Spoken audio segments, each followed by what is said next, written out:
तो hello guys, my name is Saurabh Rajput and welcome to my YouTube channel. देखते हैं ये वाला क्वेश्चन क्या कहता है। 3.011 इंटू 10 की power 22 atoms of an element weighs 1.15 gram. ठीक है, देखो मेरे पास किसी एलिमेंट के इतने एटम्स दे रखे हैं जिसका मास कितना दे रखा है 1.15 gram, right. The atomic mass of the element is, ठीक है, तो हमें इस एलिमेंट के एक एटम का मास बताना, रिलेटिव एटॉमिक मास, राइट। ठीक, तो देखो हमारे पास इतने एटम्स दे रखे हैं, राइट। तो हम सबसे पहले क्या करते हैं, जब भी हमें एटम्स इतने दे रखे हैं तो हम नंबर ऑफ मोल्स फाइंड कर लेंगे, राइट। तो नंबर ऑफ मोल्स फाइंड करने के लिए किससे, Na से डिवाइड कर देंगे, right? तो 3.011 इंटू 10 की पावर 22 अपॉन एवोगैड्रो नंबर कितना होता है 6.022 इंटू 10 की पावर 23, राइट। ठीक, अच्छा ये 22 से ये कैंसिल, एक जीरो बचेगा, राइट। ठीक, अच्छा देखो ये 3.011 है, मैं इसको 3 लिख ले रहा हूँ, राइट।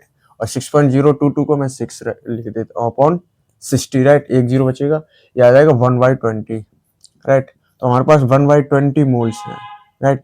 किसके, इसके, ठीक है, इस एलिमेंट के हमारे पास कितने 1/20 मोल्स है। ठीक, और हमें क्या दे रखा है, इसका वेट दे रखा है। देखो 1/20 मोल्स का वेट कितना दे रखा है, इतना, क्योंकि इतने एटम्स का मास दे रखा है 1.15 ग्राम। और इतने एटम्स कितने मोल्स में, 1/20 मोल्स में। 1/20 मोल्स में इतने एटम्स, और इतने एटम्स का मास कितना दे रखा है 1.15 ग्राम, राइट। ठीक, देखो 1/20 मोल्स का मास कितना दे रखा है 1.15 ग्राम, राइट।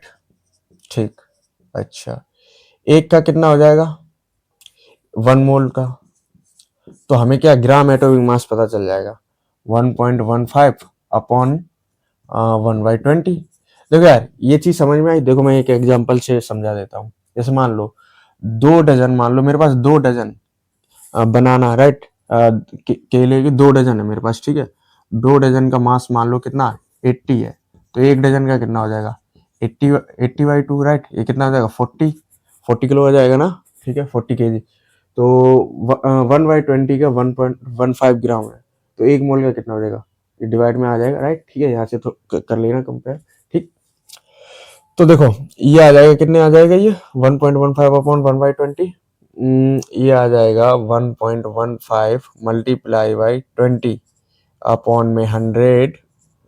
ये कितने बार चला जाएगा, ये चला जाएगा 5 बार, राइट। ठीक है, और ये 5 बन 5 टू 10, 5 से 15, 23।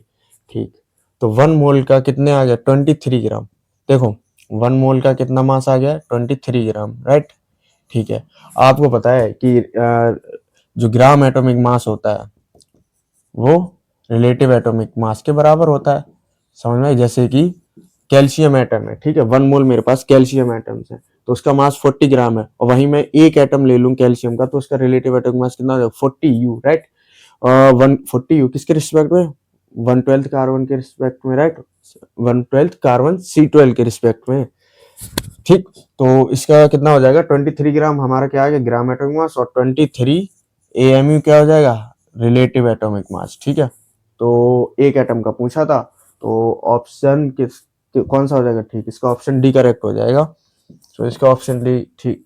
आई होप आपको क्वेश्चन समझ में आ गया हो। तो मिलते हैं नेक्स्ट वीडियो में नेक्स्ट क्वेश्चन के साथ। Thank you guys.